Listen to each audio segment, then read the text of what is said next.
Kinshasa, capitale de la République démocratique du Congo.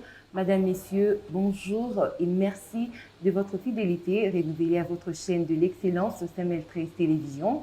Aujourd'hui, j'ai le réel plaisir de vous présenter ces tout premiers numéros de votre nouveau magazine spécialement conçu pour vous, notre fidèle téléspectateur, une vie et un parcours. C'est un espace d'échange d'expériences avec toutes les personnes qui ont réussi, briller, émerger dans un domaine quelconque. Question pour eux d'être un canal des motivations, bien évidemment d'inspiration aussi pour vous qui nous suivez en ces moments. Bref, une vie et un parcours vient mettre en lumière l'expérience, les parcours de toutes ces personnes qui ont réussi dans leur domaine de prédilection. Alors, pour ce tout premier numéro, j'ai reçu pour vous une personne que vous aimez suivre, une personne qui sait vous émerveiller dans ses analyses politiques, sauf qu'aujourd'hui, nous ne parlons pas politique. Il s'agit de M. Louis-France Kouzekissa Totila. Bonjour, M. Louis-France, et bienvenue à vous. Merci, Mme Tania Moubouadi. Merci à tous ceux qui vont nous suivre à travers ce premier numéro. Pour moi, le choix, il a été un choix judicieux du moment où j'ai été sélectionné parmi les premiers, si pas le premier. Ça symbolise un tout petit peu ce que j'appelle en langage codé l'unicité. Les initiés savent ce que je veux dire. Je suis content que je sois les premiers à ouvrir le camp pour cette émission. Et désormais, je te rassure que ça sera parmi les émissions les plus suivies parce qu'à tout ce que nous touchons, suit la bénédiction. Ça, c'est sûr. Merci beaucoup. Alors, Monsieur Louis-France, il est recteur de l'école des communicateurs, DG de Congo Média Livre 13 Télévision, mais aussi porte-parole et directeur de cabinet de Maître Pascal Mouyumba, l'autorité morale du parti politique Union de nationalistes révolutionnaires, UNR en sigle. Mais avant tous ces statuts, M. Louis-France a eu à suivre un cursus académique normal. Alors, d'entre le jeu, nous aimerions d'abord savoir, M. Louis-France, qu'est-ce qui a motivé votre choix en tant que journaliste, votre choix du journalisme à l'université? Est-ce ça a été l'influence de la famille, l'imposition de papa, ou vous avez eu un modèle? Bon, il est difficile de parler de soi. Que tu dois te mettre à parler vraiment de toi, parce on est habitué à parler des autres. Maintenant qu'on va parler de soi, ça va vraiment être un exercice très difficile. Il faut que ceux qui sont à la maison partagent la douleur qui va me frapper de parler de moi.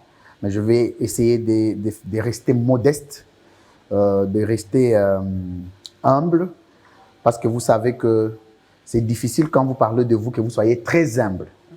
Parce que Birago Diop parle du marketing, la théorie du marketing. Dit que tout ce qui est de toi doit être bien vendu. Et dans cette théorie, on pense qu'en parlant de toi, tu dois bien vendre. Ou en vendant bien, tu peux tomber dans la mégalomanie, dans la folie des grandeurs. C'est ce qui est dangereux. Je veux vraiment faire un effort de rester modeste. C'est pour motiver ceux qui sont à la maison. C'est pour ça que j'ai été très séduit par la conception même. Moi, Louis-France Kouzekissa, d'abord, je suis séminariste. Je suis séminariste. Ancien séminariste aussi. Ancien séminariste. Et j'étais allé au couvent. Je quittais le couvent. Vous avez de l'ambition de devenir... Je serai prêtre catholique aujourd'hui. Et à partir du petit séminaire, pour ceux qui me connaissent, ceux qui ont fait les humanités avec moi,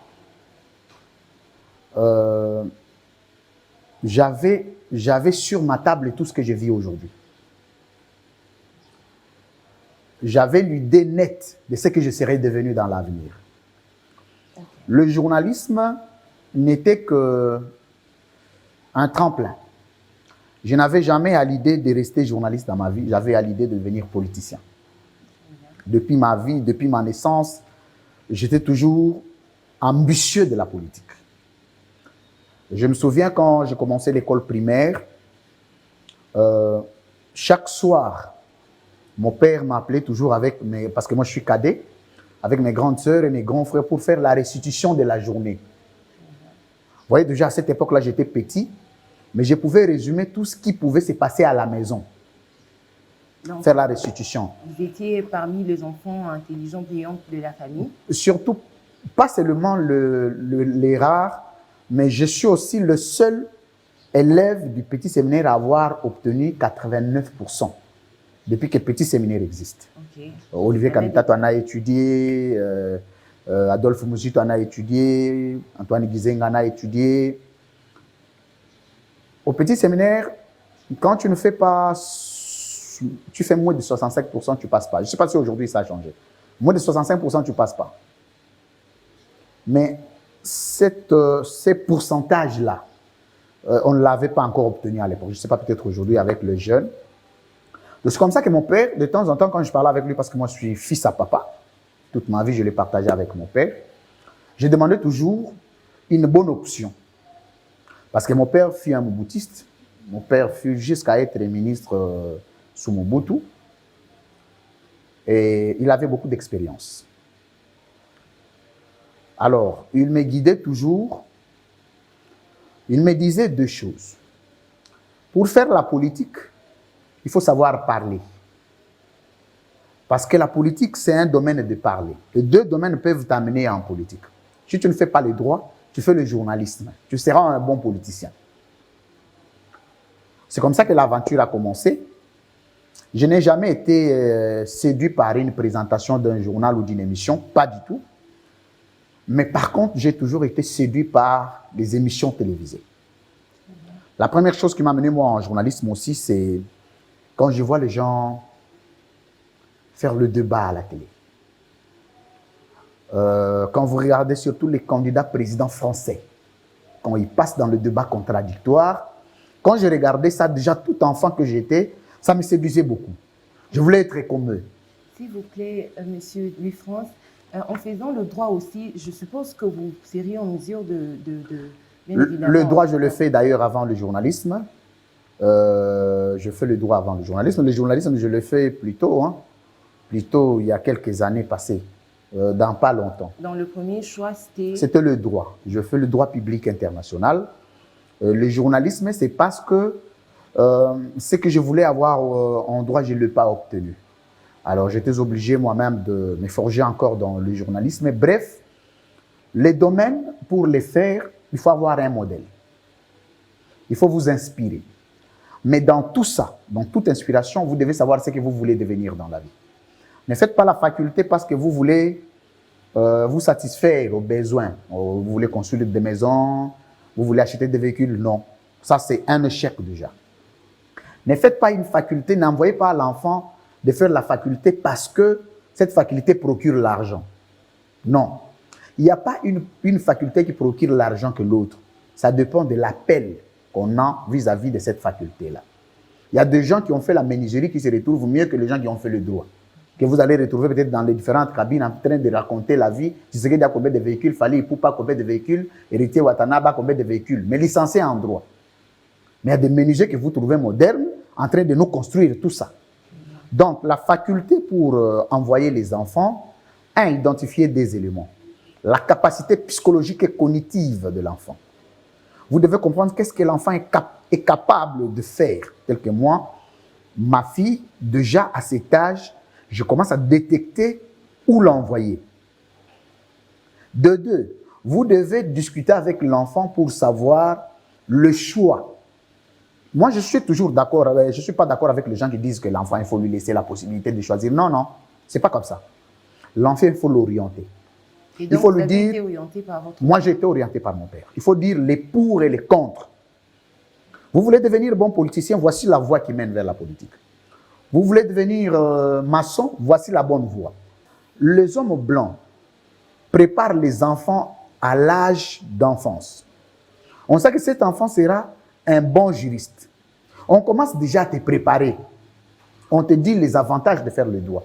Malheureusement, ici aussi, ailleurs, il y a des facultés d'orientation. Malheureusement, chez nous, ça n'existe pas. Il faut que chaque parent reste le seul responsable à orienter les enfants sur quelle faculté. Aux humanités secondaires.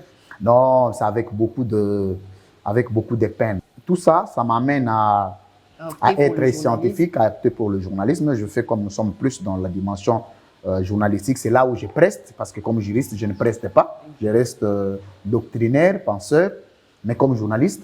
C'est comme ça que je commence quand j'ai fini l'université. Moi, j'avais commencé déjà à faire le métier de journalisme. À l'époque, j'avais un graduat. À l'époque. Donc, vous étiez étudiant et vous travaillez. Et j'y travaillais déjà. Et j'étais déjà à Canal Congo Télévision à l'époque. Quand je suis allé, j'ai commencé le métier, la seule rédaction où je suis passé. Hein, parce que... Et c'était facile pour vous de combiner les deux? C'est possible de... Non, moi je suis l'homme qui a souffert le plus dans la vie. Je n'ai jamais cru qu'il y a quelqu'un qui a souffert plus que moi.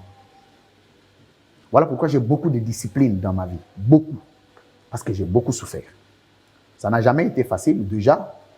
Parce que le journalisme n'a pas d'argent. Moi, à CCTV, je n'avais pas, à l'époque, je n'avais pas de salaire. Il fallait trouver le salaire pour payer les frais. Et tout ça, je l'ai fait seul, péniblement. Mais dans la vie, si vous êtes déterminé à devenir ce que vous voulez, Dieu crée toujours le miracle pour en arriver. Je voudrais saluer mon grand frère Jean-Claude Kouzike Samanzombi, je le salue en passant, parce que c'est lui qui a fait assez que, à l'époque, lui, il était directeur des informations à Canal Congo Télévision. C'est par lui que je suis passé. C'est lui qui a été votre modèle aussi? Non, il a été mon encadreur, pas mon modèle. Pas mon modèle, mon encadreur. Vous avez quand même eu un modèle? Non, à la télé, je n'ai pas eu de modèle. Moi, j'ai eu le seul modèle de la télévision comme débat, Sarkozy. Sarkozy et Thomas Sankara sont les deux qui m'ont inspiré dans les styles médiatiques. Mais la télé, comme ça, la présentation, d'ailleurs, je n'ai jamais rêvé la présenter. Moi, je n'avais jamais accepté de présenter une émission. Je n'avais jamais accepté de présenter le journal. Je ne voulais pas. Moi, je voulais rester le journaliste d'opinion. Alors, comment ça s'est passé? Vous avez fini la licence. C'est après votre licence que vous avez mis en place l'ECOM ou... Oui, quelques années après, j'ai mis en place l'ECOM. Qu'est-ce qui vous a motivé à... Parce que pour moi, déjà quand j'ai fini la licence, je me suis inscrit au 3e cycle à l'IFASIC à l'époque. Déjà, dès que j'ai terminé, j'étais inscrit parce que à l'IFASIC, pour être inscrit au 3e cycle au niveau doctoral, il faut avoir obtenu plus de 70. Il faut distinguer. Toutes les années ou juste en licence? En licence. Non, il faut avoir distingué, je crois, 3 fois. 3 fois. Comme j'avais réuni le critère, je me suis inscrit au 3e cycle. Et dans cette logique-là, j'étais obligé d'enseigner. Parce que j'avais trouvé que dans le débat, il y avait beaucoup de désordre. En fait, les débats n'étaient plus celui que je voulais. Tu vois, quand moi j'ai commencé les débats, le gens m'avait beaucoup aimé parce que j'avais amené un style scientifique dans le débat. Je suis les rares qui n'étaient jamais arrêtés ni reprochés de la diffamation à la télé. Je n'ai jamais fait la diffamation. Je n'ai jamais fait l'outrage, non. Moi, je fais la documentation. J'amène les connaissances scientifiques, le principe, les théories, parce que ça a bien fait, ça a bien coïncidé que j'avais déjà une licence en droit et une licence en journalisme déjà avec les 2 départements. Vous faites le droit international public et le journalisme politique extérieur. Vous voyez que ce sont 2 branches qui parlent plus de la dimension internationale, de la fonctionnalité de l'État. Donc, si vous voulez étudier les États et les organisations internationales, ce sont les 2 domaines qui les enseignent. Et les ayant étudiés, ça m'avait donné beaucoup plus la souplesse d'aller, mais de temps en temps, quand j'étais dans les débats, j'étais mal compris. Il y a certains qui m'appelaient parfois orgueilleux, théoricien, prétentieux, parce que moi, je ne voulais pas faire le même débat avec les Congolais. Et c'était les débats genre, alors moi, je voulais, avant de donner un avis, que je donne d'abord le soubassement épistémologique. Je donne le soubassement épistémologique, le soubassement scientifique, et puis je commente par la suite pour que mon opinion ait un sens, un soubassement. Mais j'étais mal compris. Alors pour moi, j'étais obligé maintenant de créer l'école des communicateurs pour commencer à enseigner ce que moi je connaissais, ce que je trouvais idéal, pour que ceux-là assurent la relève si jamais je décidais de ne plus jamais faire le débat. Parce que j'ai trouvé qu'à l'allure où allaient les choses, je ne me faisais pas comprendre. Il est vrai, j'étais beaucoup aimé, je suis aimé jusqu'aujourd'hui, mais avec les co-débatteurs, ça créait des zones de conflit. Vous voyez, quand tu finis le débat avec quelqu'un, il se sent comme s'il humilié. Ah, Moussala na yeko humilié Batu. Moussala na yeko kitisa Batu. Petit wana aza impoli, aza arrogant. Alors ça m'est gêné. Moi, de par ma nature, je n'aime pas blesser les gens. Je n'aime pas rester arrogant avec les gens. Mais le style que j'avais opté, c'était de redresser le niveau du débat. Okay. Mais je suis tombé dans une société perverse, putréfiée. Une société anodine. Une société d'anti-valeurs où les normes sont devenues les désordres. J'avais un choix, soit d'y rester, de corriger les gens dans ces conditions-là, soit de me retirer, de préparer les jeunes qui pouvaient le faire. Alors, c'est comme ça que j'ai créé l'école des communicateurs. La première formation, je l'ai donnée parce que j'ai loué une école. Avez-vous quand même rencontré des difficultés dans la mise en place de... Oui, non, dans le recrutement, je n'ai pas eu de difficultés. Parce que le jour où j'ai écrit sur Facebook, parce que d'abord, vous savez, quand vous faites bien le travail, vous êtes honnête, vous êtes sincère, vous êtes véridique, vous êtes rationnel, les gens vous aimeront toujours. Il y aura une minorité, même Jésus n'a pas fait l'unanimité, il est vrai, il y a certains qui ne peuvent pas t'aimer, mais l'appréciation doit être générale. Quand j'ai écrit sur Facebook que j'avais besoin de jeunes pour suivre la formation à l'école des communicateurs, j'ai vu plus de 1000. Hein? Adhésion déjà. Plus de 1000. Parce que je n'ai pas pu le gérer. Vous le savez, c'était une salle de plus de 400 jeunes. Mais quand ils sont venus, c'était débordé. Alors, on était obligé de payer à la FIKIN. C'est là où on a commencé de formation. J'ai payé moi-même. Je fais fonctionner l'école des communicateurs pendant 2 mois, seul. Okay. Seul. Quand maintenant ça prenait l'ampleur, un jour, Maître Pascal Niembo, parce que lui déjà, à cette époque-là, on travaillait déjà, il a vu les images. Je ne l'ai pas intéressé. Hein. Et il m'a posé la question, c'était quoi? Je l'ai expliqué. Il a été capté. Je veux dire qu'à 90%, il m'a beaucoup aidé. Il nous a soutenus. Par exemple, dans les activités de remise des brevets. Par exemple, d'autres activités de conférences. Quand j'organisais, en tout cas, il a soutenu. Il était d'abord lui-même était adhérent parce que Maître Pascal a adhéré à l'école des communicateurs. Okay. Et il était un membre d'honneur à l'école des communicateurs. C'est comme ça que tout est parti pour que l'école des communicateurs prenne l'ampleur aujourd'hui que ça donne. C'était grâce à cette logique-là de redresser le niveau du débat. Très bien. Et de l'école de communicateurs à maintenant DG de Saint-Maîtresse Télévision, porte-parole et DIRCAB de Maître Pascal Niembo de l'UNR, comment vous en sortez? Est-ce que vous rencontrez, est-ce que tout est rose? Ça n'a jamais été rose, que personne n'attend de sa vie être rose. Même la vie de Jésus n'était jamais rose. La vie de Jésus était la vie la plus difficile sur terre. Et moi, je m'inspire toujours du modèle de Jésus.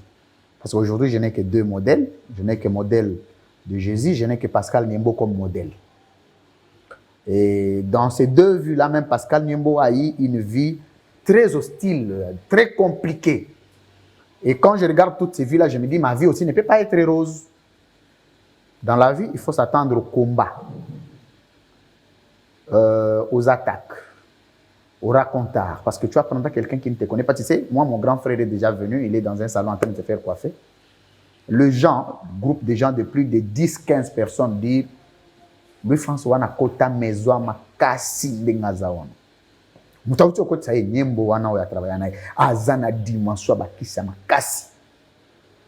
Tu vois? Donc, il faut quand tu es à un moment tu es célèbre, tout se raconte sur toi. Tout se raconte.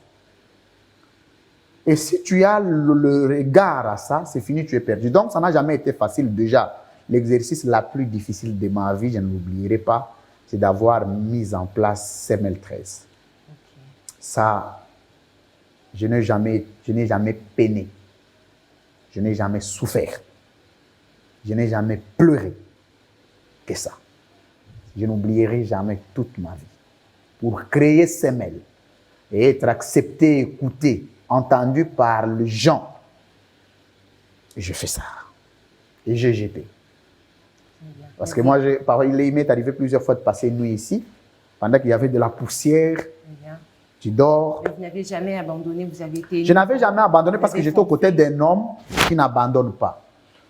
Vous savez, Maître Pascal Niembo, c'est le genre de leader. Moi, je n'avais jamais accepté... Moi, j'ai travaillé à l'hôtel de ville. Je ne vais pas vous donner mes fonctions parce que c'était encore officiel. J'étais un je vais dire, un Vous avez quand même eu officiel. à travailler. C'était quoi déjà votre premier emploi? Oh, mon premier emploi, moi, dans ma vie, c'est... J'ai travaillé dans une entreprise, comment on appelle une entreprise de production de médicaments pharmaceutiques. À l'époque, il y avait une grande sœur à moi qui est aux États-Unis. Je la salue, elle s'appelle Mireille. Là, c'était à quel niveau de votre vie étudiant? Et quand j'ai travaillé déjà Dans cette à entreprise Zenifa, pharmaceutique, oui. j'étais étudiant et moi je travaillais la nuit. Donc je dormais la nuit, j'allais au cours le matin. Vous voyez, à l'époque, l'IFASIC avait un système d'un jour, Oui. le jour pair et le jour impair. Donc il y a des gens qui ont souscrit les A et les B. Et moi j'étais dans les B. Donc ce qui faisait que je travaillais la nuit. Je travaille de 19h à 4h du matin. À 5h, je me repose un peu. Je me lave. À 6h, je reprends mon sac. Je vais à l'université. Quand je finis l'université, je rentre encore au travail. Je dors encore là-bas. Je fais 2 jours sans dormir. Et puis le 3e jour, je remonte maintenant à la maison parce que c'est le jour de la pause à l'université, on n'étudiait pas. Je fais comme ça plus de 3 ans.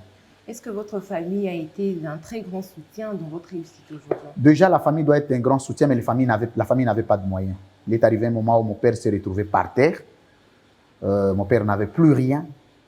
La famille n'avait plus rien. Et la volonté, il n'y avait pas de moyens. Donc, j'étais obligé de faire comme ça. Moi, je faisais l'IFASIC. À l'époque, j'étais à Matete, de Gombe à Matete à pied. Plusieurs fois. Et aujourd'hui, comment vous vous définissez vous-même? Bon, je me définis comme quelqu'un qui vient de commencer. Comment fait? Oui, qui vient de commencer. Je suis encore au matin. Moi, tous les jours, quand je me réveille, je me dis, je viens de commencer maintenant. Parce que moi, il faut me donner juste 5 ans. Il faut me donner 5 ans pour que la République parle de moi. 5 ans. Est-ce qu'on peut connaître vos projets d'avenir? Si c'est pas top secret. Oui, ce n'est pas... J'étais en train de parler de SEMEL parce que vous aviez posé, c'est une question que je n'avais pas finie. L'exercice le plus difficile dans la vie, c'est de créer l'inexistant et non de jouir sur ce qui existe. Vous savez, aujourd'hui, quand vous devenez président de la République, tout est créé. Il y a des lois, il y a des normes, il y a des institutions. Vous venez juste avec une politique et vous venez appliquer. Mais c'est différent de créer. Donc, tu restes là. On te confie la mission de créer. Et vous savez, quand j'ai reçu la mission de Maître Pascal Niembo, c'était de créer une chaîne internationale. Il n'aime pas des choses qui ressemblent au n'importe quoi. Il appelle facilement des choses n'importe quoi. Il dit non, Louis France, c'est du vrai n'importe quoi. Il est capable de te demander des refaire. Il est très exigeant. Et c'est avec lui... Comme vous. Ah ben, tu peux le remarquer. Tu peux le remarquer que je suis très exigeant parce que je viens d'une école d'exigence. Et SEMEL, ce n'était pas une affaire de chercher les bâtiments pour mettre la chaîne. Non. C'était une affaire de se renseigner d'abord comment on crée une chaîne. Et ça a été facile? Non, pendant une année. Pendant une année de La démarche. réflexion vous a juste pris une année. Plus d'une année de réunir tout. Plus d'une année. Il est arrivé à un moment où lui-même avait senti que je ne pouvais plus. Je ne pouvais plus, j'étais fatigué. Et il vous est venu en aide. Je connais, il y a quelqu'un qui m'a dit, un ami qui m'a dit, oui, Front, cette affaire de ta chaîne là, il faut oublier, ça ne va pas aller. Mais moi, dans ma vie, quand j'entre dans une chose, je dois réussir toujours. Et je réussis toujours. Vous n'abandonnez jamais. Je n'abandonne pas. C'est comme ça que dans cet environnement, pendant une année, les 5 mois, les 6 mois étaient de la documentation, parce que vous savez, Pascal Niembo, c'est un légaliste. Il aime suivre les détails des documents. Vous savez, SEMEL peut être la seule chaîne qui a réuni toutes les conditions administratives. À tous les niveaux, il fallait avoir le document. Et il y a des salons où vous allez, vous faites 3 jours. Vous venez du matin au soir, du matin au soir, du matin au soir. On ne vous reçoit même pas. Jusqu'à ce que SEMEL a été créé. Moi, le plus grand défi de ma vie de celui-là, c'est ce qui m'a rassuré que je suis capable de gérer le Congo. Ok. Oui, parce que quand j'ai vu que j'ai créé ce qui n'existait pas, et on en parle aujourd'hui. Il n'y a pas que ça, il y a plusieurs réalisations, parce que moi, déjà en 2016, j'avais déjà créé une grande agence de communication. C'est même ça, l'agence qui m'avait aidé à me stabiliser dans beaucoup de choses. Okay. Mais malheureusement, j'ai été fermé pour des raisons beaucoup plus politiques que je ne vais pas évoquer ici, parce que l'émission n'est pas politique. Alors, quelle est votre plus grande réussite aujourd'hui? Ma plus grande réussite, c'est d'être moi. Pas de complexe, pas d'orgueil. D'être moi, je n'ai jamais envié d'être quelqu'un d'autre. Et même s'il fallait reprendre la vie 1000 fois, je redeviendrai Louis France. Et la plus grande réussite encore aujourd'hui, c'est que Dieu m'a fait beaucoup de grâces. Une grâce particulière, c'est qu'à tout ce que je touche, se transforme. Même quand j'entre dans la vie professionnelle de quelqu'un, cette vie-là doit changer. Très bien. Et donc, vous vous considérez comme un modèle de beaucoup, ce qui est... Bon, je ne sais pas si je suis un modèle. C'est à ceux qui me voient, qui connaissent ce que je fais, de décider si je suis modèle ou je ne suis pas modèle. Mais moi, j'estime que, en toute modestie, je peux. Occuper tous ces statuts, toutes ces fonctions, ça vous rend fier de vous congréer? Je n'ai pas encore occupé des statuts. Est-ce que ça vous arrive de repenser quand même à vos moments de difficultés? De temps en temps. De temps en temps, par exemple, quand ma mère est malade, quand mon père est malade, quand j'ai un problème de famille, ça me fait repenser le passé. Et la chose qui me repousse encore de penser de temps en temps, parce que moi je parle avec Dieu, hein. Je parle avec Dieu comme ça. Comment? Bon, ça va être mystérieux de vous expliquer, mais... En question de nous aider aussi à le faire. Je parle avec Dieu. Je parle vraiment avec Dieu comme ça. Pendant la prière, parce que la prière... Ce n'est pas la prière comme ça. Je parle avec Dieu comme ça. Ok, sans le voir. Non, mais comment tu vas parler avec quelqu'un que tu ne vois pas? Je le vois. Vous voyez Dieu et vous échangez, vous lui soumettez vos problèmes. Je ne soumets même pas de problèmes. Moi, Dieu résout mes problèmes anticipativement. Okay. Moi, je n'ai jamais de problèmes. J'ai juste des solutions. Et le plus grande solution que moi j'ai, c'est que quand Dieu m'annonce les problèmes qui doivent arriver demain, je suis très préparé. Vous savez, dans la vie, hein, même dans votre vie normale comme ça, vous ne pouvez vous mesurer que le jour où vous êtes dans une situation qui peut vous terrasser. Parce que vous, peut-être dans votre vie, vous ne l'avez pas encore rencontré. Moi, j'ai déjà rencontré des situations où j'ai un choix, soit de périr, soit d'exister. Il m'est déjà arrivé de me voir dans une situation de désespoir. Moi, j'ai été arrêté plusieurs fois. Plusieurs fois. On reviendra dans une émission, je te parlerai. Moi, j'ai déjà été, la dernière fois en date, je crois, du mois d'avril dernier, j'ai été arrêté, j'ai été amené dans un camp militaire, dans un cachot militaire, et à 0 heure, j'ai vu Dieu venir. Ça rentre dans les discours. Vous avez vu Dieu venir? Oui, Dieu est venu. Ok, il vous a annoncé votre liberté? Non, non, même pas. Il ne faisait même pas allusion. Pour lui, la liberté était dans moins de choses. Mais il m'a annoncé quelque chose qui était réalisé une semaine après. Une semaine après. Donc, dans votre vie normale comme ça, mesurez-vous à des problèmes, à des obstacles, à des situations. Parce que moi, je n'ai jamais fait allusion, si vous allez demander un peu de dérogation pour achever apparemment, c'est difficile de laisser les zones d'ombre. Dans votre vie à vous, faites un effort de vous rassurer que vous ne pouvez pas périr devant un vent. Vous ne pouvez pas être emporté. Et vous pouvez tenir devant 1000 ennemis. Mais j'ai la petite expérience que je vais partager, parce que ça a une dimension très spirituelle. Tous ceux qui entrent en combat avec moi, ils perdent toujours ou ils disparaissent. Si tu ne meurs pas, tu quittes le travail. Je vais raconter, cette histoire existe, il y a des témoins.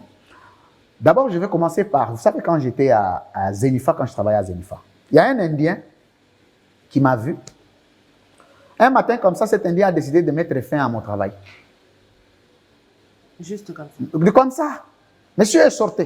Or, je n'avais que ça comme moyen de vivre, comme moyen d'étudier, comme moyen d'exister comme être humain. Il est obligé de me faire partir.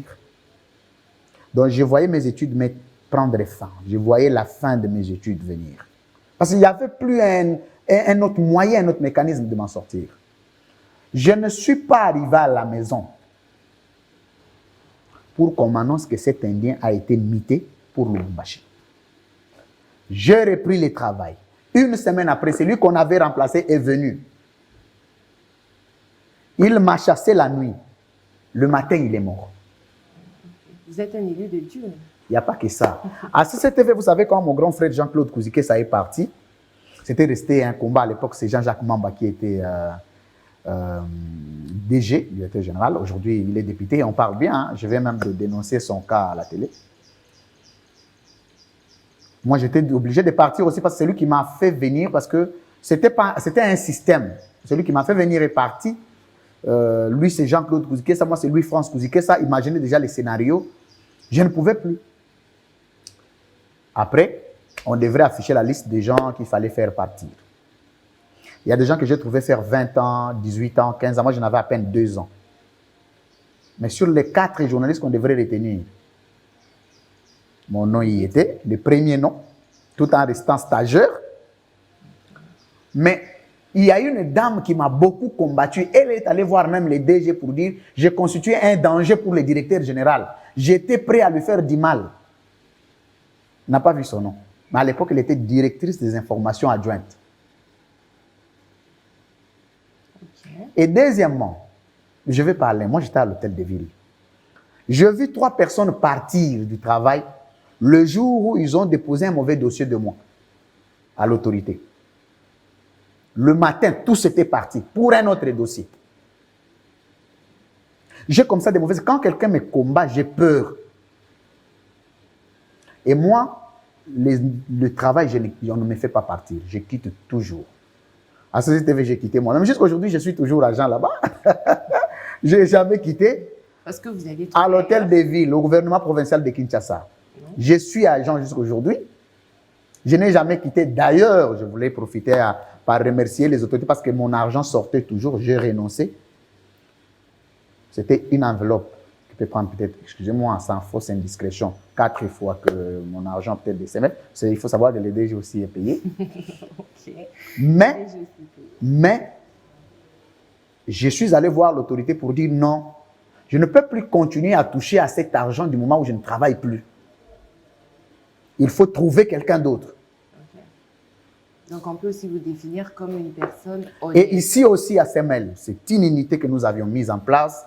Il arrivera un moment, il faut peut-être que ces émissions, vous resterez à visualiser. Et moi, je vais de dimension à dimension. Moi, je ne descends jamais. Je monte toujours. Quand j'ai quitté Zenifa, je suis allé à CCTV. Pour moi, c'était le début du métier. Je quitte CCTV. Je vais au gouvernement provincial de Kinshasa. C'était une montée inexplicable du gouvernement provincial de Kinshasa. Je me retrouve ici, d'ici. Il faut deviner là où je me retrouve. Ok, ça on garde ça. Il faut garder ça dans la spiritualité. Ceux qui ont la spiritualité peuvent toujours... Très bien. Alors, merci beaucoup. Très rapidement, nous allons prendre la deuxième partie consacrée à une série de questions. Mais cette fois-là, ça sera une question, une réponse directement. C'est une série de questions très amusantes. Okay. Questions de se familiariser avec l'invité, de se comprendre encore et tout.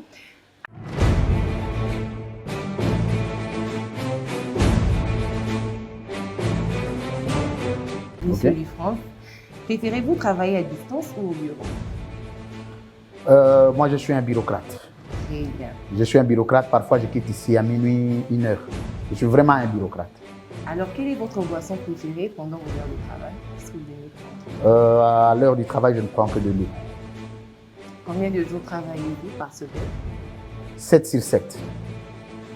Il vous arrive de rigoler du lundi au lundi. Ok. Il vous arrive de rigoler avec des agents? Ah, mais je suis l'ami des agents. Hein. Je suis très rigoureux quand ça ne va pas. Très strict. Mais je suis un bon ami. Je rigole quand ça va. Ok. Ouais. En quoi consiste votre routine matinale? Le matin, c'est la prière. D'abord, moi j'ai tout un temple chez moi où je vais prier seul. Ni mon épouse, ni l'enfant, ni qui que ce soit. Seul. Et le matin, généralement, je passe en revue, après la prière, la situation sur les réseaux sociaux. Je me connecte peut-être pour une 10-15 minutes. Et puis, je m'amuse avec l'enfant, Franciana Kouzike Santoa d'ici, pour dire au revoir. Nous aimons beaucoup. Voilà. Alors, il vous est déjà arrivé de travailler en télétravail? de le travail, je trouve que la rigueur ne sera pas... Je ne peux pas. Vous n'avez jamais enseigné un pas? Je ne peux pas aussi le faire. Okay. Je ne saurais pas. Où avez-vous grandi? Oh, très bien. Moi, j'ai grandi à Kikwit 2. J'ai passé aussi une partie du temps au village de mon père, à Paikongila, à Dibaya. Une partie de ma vie là-bas aussi. Une partie de ma vie à Kikwit. Une partie de ma vie à Kinshasa, mais la grande partie de ma vie dans les séminaires. D'accord. Parlez-nous de votre pire coiffure. Pure coiffure. Pure coiffure, c'est déjà pimper les contours et puis laisser un peu de cheveux. On appelle ça, maintenant c'est le rap français. Je suis comme ça. Ouais. Quelle a été votre peur ridicule étant petit? Pardon? Votre peur ridicule étant enfant. Qu'est-ce qui vous faisait souvent peur? Ce qui me faisait plus peur, c'est de perdre mes parents.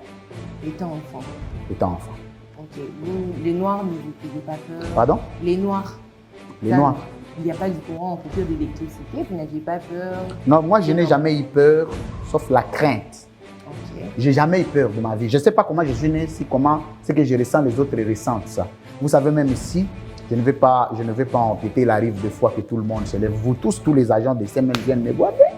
Ici, la tension. En fait, j'ai jamais peur, mais je peux avoir la crainte. Et la première crainte que j'ai dans ma vie, c'est de faire du mal à l'autre, de créer l'irréparable.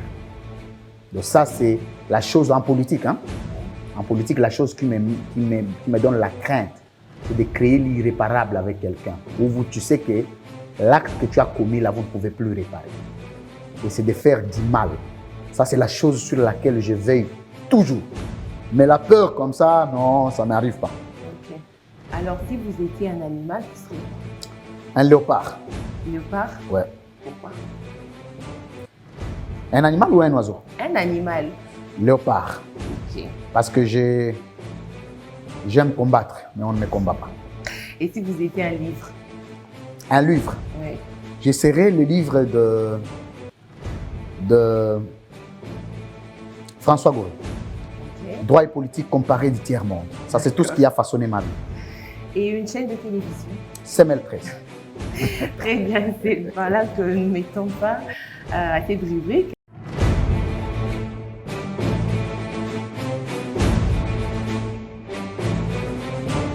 Alors, un mot de la fin pour les gens qui te suivent aussi. Je veux que tout Congolais ait l'espoir. L'espoir n'est pas dans les études. L'espoir n'est pas appartenir dans une belle famille, une famille riche. L'espoir n'est pas d'appartenir ou de travailler avec quelqu'un de riche ou de quoi que ce soit. L'espoir doit être un état d'esprit qui doit constituer tout être humain. Tout être humain. Tout ce que vous faites, espérez toujours. Peu importe votre statut. Peu importe ce que vous vivez. Plus vous espérez, plus vous êtes fort. Plus vous ne pouvez pas succomber. Plus vous êtes désespéré, plus vous pouvez être vacillant à tout courant de pensée, à tout vent. Je voudrais encourager les jeunes Congolais que le Congo a une particularité. C'est que Dieu dort au Congo. C'est les gens qui ne savent pas. Dieu dort au Congo. En principe, tout ce qu'un Congolais fait doit réussir. C'est question que chacun de nous soit correct avec ce qu'il fait. J'ai une recommandation pour le jeune Congolais. La loyauté, la fidélité. Il arrivera un moment où les turbulences politiques peuvent arriver, des corruptions. Parce que le Congo nage dans la corruption aujourd'hui, de vous désolidariser de personnes. Je fais partie moi-même du témoignage. Celui que je sers comme maître aujourd'hui. 3 jours après son arrestation, c'est le jour où j'ai été appelé à la présidence pour aller travailler. Et je serai le plus jeune ministre du gouvernement actuel. Pendant que celui que je servais comme maître était en prison. Et moi, je devrais aller rencontrer le président de la République. Je ne pouvais pas le faire. Je ne pouvais pas le faire. La loyauté, la fidélité, la constance, ce sont des vertus politiques. D'accord. Une toute petite question. Il n'y a pas de problème. Est-ce que vous pensez que pour les jeunes qui veulent réussir, ils sont obligés de faire la politique? Non, non, ça c'est ceux qui sont en politique. Mais pour ceux qui sont dans les autres domaines, non, non. Parce qu'il y a un vent de jeunes qui veulent tous embrasser la politique. Parce que le pays est pauvre. La nation est très pauvre. Dans un pays développé, c'est la minorité qui parle de la politique. Cette minorité qui parle de la politique, c'est avec beaucoup de je veux dire, de désintéressement de la population. Vous savez, vous pouvez aller à un Français, vous lui posez la question, comment s'appelle le ministre des Affaires étrangères? Il ne connaît pas. Comment s'appelle le ministre des Droits humains? Il ne connaît pas. Comment s'appelle le ministre? Il ne connaît pas. Chez nous, ici, les gens commencent à suivre la politique à la une simplement parce que la pauvreté a atteint les paroxysmes. On pense qu'on ne peut rien faire en dehors de la politique. Non. Voilà pourquoi le pouvoir public a le devoir d'assouplir d'autres domaines de l'État de manière à ce que le pouvoir politique soit décentralisé et que chaque Congolais, dans ce qu'il fait, se retrouve. Celui qui vend de l'eau se retrouve. Celui qui vend des livres se retrouve. Celui qui fait le transport en commun se retrouve. Celui qui vend les maléois se retrouve. Donc la politique ne peut rester qu'une classe de gens qui ont de l'expertise à apporter et non des gens qui ont échoué dans la vie. Très bien. Merci beaucoup, M. Louis-François Zekissa, DG de CM13 Télévision. Mais dans votre émission, on n'accepte pas de questions aux présentateurs, non? Non. Au présentateur, on ne pose pas de questions. Parce que moi, je suis habitué toujours à la fin de poser moi-même aussi une petite question. Non. Nous pensons que vos témoignages, nos très chers téléspectateurs en ont vraiment bénéficié. Merci. Voilà, très chers téléspectateurs, la vie est certainement parsemée d'embûches, de difficultés, mais cela ne doit pas être une raison pour vous de vous démotiver. Au contraire, il faut foncer, il faut bosser dur parce que la pauvreté, elle fait encore plus mal. C'est la fin de ce tout premier numéro d'une vie et un parcours. Merci à vous de l'avoir suivi. Merci à M. Louis-François Zekissa. Merci. La petite précision que j'ai apportée, parce qu'il y a une petite zone d'ombre, si vous voulez, c'est que le 3e cycle aliphatique, j'avais abandonné. Pourquoi? Parce que je voulais maintenant cette fois-là faire le 3e cycle en relations internationales dans le département de la politique internationale. Je trouvais qu'il y a eu beaucoup d'avantages là-bas que de faire la communication politique et stratégique, c'est là où j'étais inscrit. Mais je crois que cette année, je suis obligé, en envoyant mon agenda, je vais combiner les deux, faire 3 cycles, donc 2-3 cycles. Ça fera de moi un bidoc. C'est important. Oui, bien, merci. J'aime étudier. Oui, vraiment. Quand on a le temps. C'est vraiment un modèle à suivre, M. Louis-François, s'il vous plaît. Vous pouvez faire comme lui. Alors, merci beaucoup. Merci à toute l'équipe technique qui a concouru à la réalisation de ce premier numéro d'une vie et un parcours. Par là, je vois le réalisateur Merveille Bangou, je vois Godin Vita, je vois André Abdoulamesso, Joël Luca, Joël Gorgan Boukangou, Madame Rachel Douzou. Merci, le rendez-vous est pris pour la semaine prochaine. Ce sera avec le même plaisir.